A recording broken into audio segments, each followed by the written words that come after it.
ফেব্রুয়ারি মাসে আওয়ামী লীগ ইতিমধ্যে আপনার বড় একটি সমাবেশ করার চিন্তা ভাবনা করতেছে। বিশেষ করে ফেব্রুয়ারি মাস থেকেই আপনার বিভিন্ন সভা সমাবেশ বা মিছিল মিটিং তারা করবে এবং কি রাজপথে নামার একটি ইঙ্গিত কিন্তু ইতিমধ্যে দিয়েছে। এখন রাজপথ থেকেই কিন্তু ফায়সালা হবে। এখন অনেকেই ভাবতেছে যে আবার ১-১১ হয়ে যায় কিনা বাংলাদেশে। ইতিমধ্যে বিএনপি তারা নির্বাচন চাচ্ছে, দ্রুত সময় নির্বাচন দেওয়ার জন্য। আর ইতিমধ্যে শোনা যাচ্ছে যে আপনার সেনাপ্রধান বা সেনাবাহিনী ক্ষমতা নিতে পারে। ইতিমধ্যে উপদেষ্টা আপনার নাহিদ সে কিন্তু বলছে যে আমরা কোনো সেনা শাসন মেনে নিব না।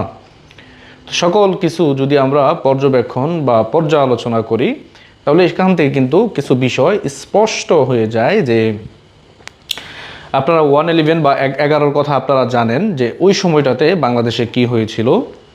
আর বর্তমান সিচুয়েশন যদি আপনি দেখেন যে যারা ইতিমধ্যে অবৈধভাবে উপদেষ্টা হয়েছে, যাদের কোনো ম্যান্ডেট নেই বা জনগণ দ্বারা তাদের কোনো ম্যান্ডেট ছিল না বা তাদেরকে জনগণ কোনো অনুমতি দেয়নি উপদেষ্টা হওয়ার জন্য, তারা কিন্তু আপনার বড় বড় কথা কিন্তু তারা ইতিমধ্যে ঠিকই বলতেছে।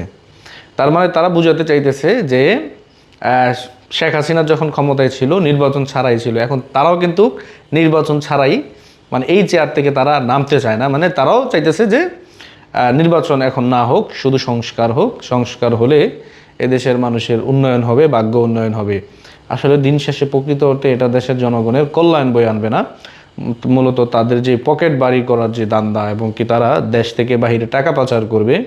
কারণ তারা তো নির্ঘাত জানে যে তারা বাংলাদেশে আর থাকতে পারবে না বা তাদেরকে চলে যেতে হবে।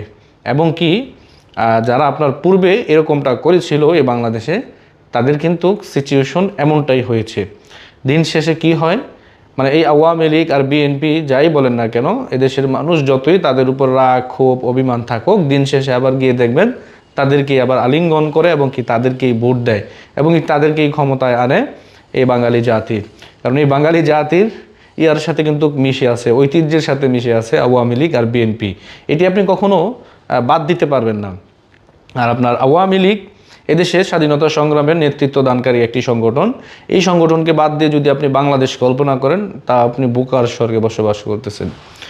তো যাই হোক, তারা যেই নির্বাচন প্রসঙ্গ অথবা সেনাবাহিনীর হাতে ক্ষমতা দিবে না, তারা যে কথাগুলো ইতিমধ্যে বলতেছে, সকল কিছু মিলিয়ে আপনি যদি ধরেন যে আওয়ামী লীগও চাচ্ছে যে ফেব্রুয়ারিতে তারা একটি সমাবেশ করবে বা মিছিল মিটিং তারা করবে বা পুরোদমে তারা মাঠে নামবে আওয়ামী লীগ, এবং কি নেতা কর্মীদেরকেও আপনার সুরক্ষা দিতেও নাকি তারা আপনার একটু সময় নিয়েছে।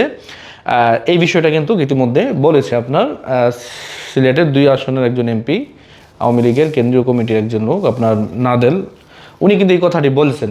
তো যাই হোক, যে সামনে আপনার বৃহত্তর আন্দোলনে আওয়ামী লীগ যাবে এবং কি জনগণকে সাথে নিয়েই কিন্তু যাবে। কারণ এই দলটির আপনার জন্মই হয়েছে শুধু আন্দোলন নেতৃত্ব দেওয়ার জন্য। এই দেশের স্বাধীনতার নেতৃত্ব যেমন দিয়েছে, এই দেশের সকল ক্লান্তি লগ্নে কিন্তু এই দলটি নেতৃত্ব দিয়েছে। আপনারা নিশ্চিন্তে থাকতে পারেন, অবশ্যই মিছিল মিটিং সমাবেশ আপনারা করতে পারবেন। এবং কি আওয়ামী লীগ দল এখনও ব্যান্ড হয়ে যায়নি বা ব্যান্ড করার সক্ষমতাও কারণেই আপনারা নিশ্চিন্তে একদম রিফ্রেশ হয়ে আপনারা আপনাদের আন্দোলন করবেন সামনে আগামীতে।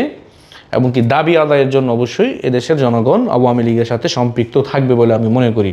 কারণ দেশের বর্তমান যে পরিস্থিতি, এই পরিস্থিতিতে মানুষ জানে যে আওয়ামী লীগ সরকার ছাড়া এই বাংলাদেশ এই পরিস্থিতি কন্ট্রোল করার মতন সক্ষমতা আপাতত কেউ বাংলাদেশে নাই। তাই জন্য আমি বলবো যে আপনারা সবাই সজাগ দৃষ্টি রাখবেন। হয়তো দলীয় কর্মসূচি যদি আসে আপনারা ঐক্যবদ্ধভাবে সেটিতে অংশগ্রহণ করবেন, আপনারা বিচ্ছিন্ন না হয়ে। ভালো থাকবেন। জয় বাংলা, জয় বঙ্গবন্ধু।